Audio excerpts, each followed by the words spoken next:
আইনানুগ ব্যবস্থা গ্রহণ করতে হবে। নগর পরিকল্পনা উপেক্ষা করে কোনো উন্নয়ন প্রকৃত উন্নয়ন হতে পারে না। আমাদের দাবিগুলো খুবই স্থিরতা ও সুশাসন নিশ্চিত করতে হবে। সম্মানিত পাবনাবাসী, একটি শহরের সৌন্দর্য কেবল তার ভবনের উচ্চতা নয়, তার পরিচ্ছন্নতা ভান বিশ্বাস করে সংস্কৃতি মানে শুধু গান, কবিতা বা নাটক নয়। সংস্কৃতি মানে নিজের শহরের ভালোবাসা। নাগরিক সবাই একত্রিত হলে এই সমস্যাগুলো সমাধান করা সম্ভব। ধন্যবাদ। বন্ধ করা হচ্ছে, আমি এর সাথে একমত প্রকাশ করছি। এবং এতক্ষণ বলে সঞ্চালক যে কথাগুলো বললো, এটা খুবই গুরুত্বপূর্ণ কথা।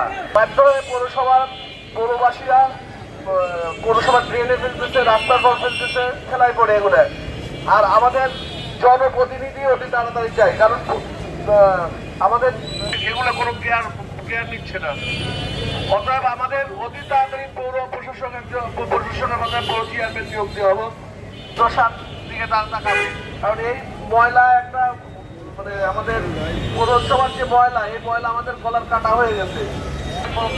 পাবনা পৌরসভায় টোটাল ময়লা পৌরসভায় নিয়ে ফেলানো হোক এবং তাদের চেম্বারের উপর ফেলানো হোক। কেমন লাগে তাদের বাড়ি ঘর কিন্তু আইনের ঘরগুলা দেখেন সরকারি কর্মচারী, তারা কি পরিষ্কার পরিচ্ছন্ন করে রাখে, কিন্তু আমরা ট্যাক্স দেই এবং সব বাড়ি প্রতি হয় যেটা পৌরসভার বহির্ভূত নিয়ম, বহির্ভূত কাজ।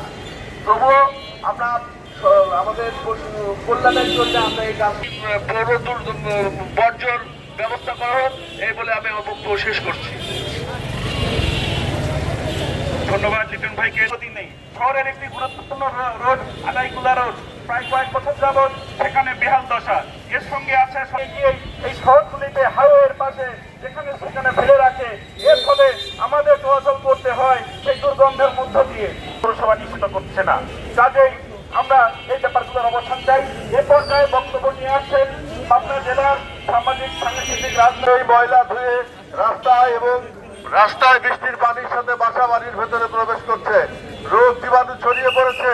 অতি দ্রুত কার্যকর পদক্ষেপ গ্রহণের মধ্য দিয়ে নাগরিকদের এই সকল সমস্যা নিরসনের জন্য আমরা পৌর কর্তৃপক্ষকে আহ্বান করছি। পাশাপাশি রাতের বেলায় অধিকাংশ গলির ভেতরের রাস্তাঘাটের ল্যাম্পপোস্টে লাইটের স্বল্পতা লক্ষ্য করা যাচ্ছে। পথচারী হাঁটতে গিয়ে অনেক সময় নির্মাণাধীন ড্রেনের পানির মধ্যে পড়ে গিয়েছে, এরকম উদাহরণ সৃষ্টি হয়েছে।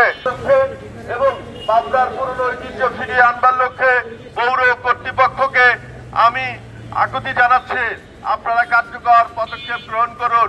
আজকে বিভিন্ন পত্র পত্রিকার মাধ্যমে সামাজিক যোগাযোগ গ্রহণ করতে না পারে পৌরবাসী আপনাদের বিরুদ্ধে আন্দোলন করতে, আপনাদের ঘরে ঘরের সামনে কিন্তু ময়লার স্তূপ পড়ে থাকবে।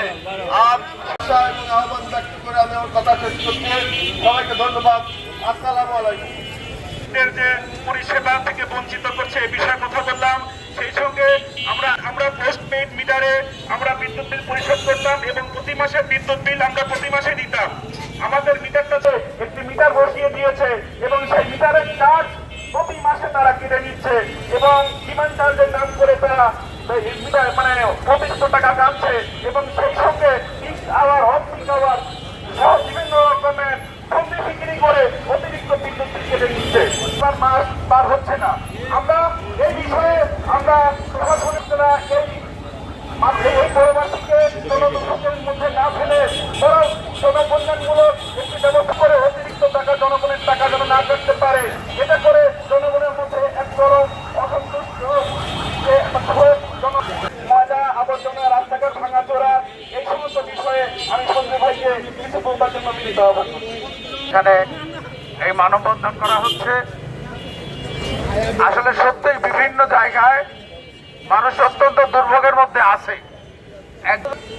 নিজ উদ্যোগে কেউ কিছুই করতে চায় না, সবকিছুই সরকারের দিকে তাকিয়ে থাকে।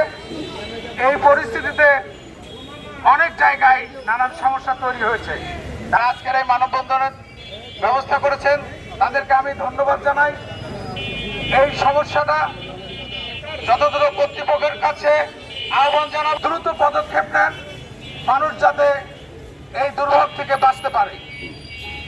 প্রিয় পাবনাবাসী, পাবনা একটা রাস্তাঘাট বিভিন্ন জায়গায় অনেক জায়গায় রাস্তাঘাটের অবস্থা অত্যন্ত করুণ। ময়লা আবর্জনা সময় মানুষের অনেকই অসুবিধা হচ্ছে। আমি বক্তব্য দীর্ঘায়িত করব না। এই দুর্ভোগ থেকে, এই সমস্যা থেকে উত্তরণের জন্য আসুন আমরা সবাই সম্মিলিতভাবে চেষ্টা করি। এই কথা বলে সবাইকে ধন্যবাদ জানিয়ে আমাকে কিছু কথা বলার সুযোগ করেছে। সম্মানিত পাশাপাশি আজকে আমরা এখানে দাঁড়িয়েছি, মানুষের যাতায়াতের সুযোগ সুবিধা করে দেওয়া যায়, অথচ আমরা দীর্ঘদিন ধরে দেখছি পৌর প্রশাসন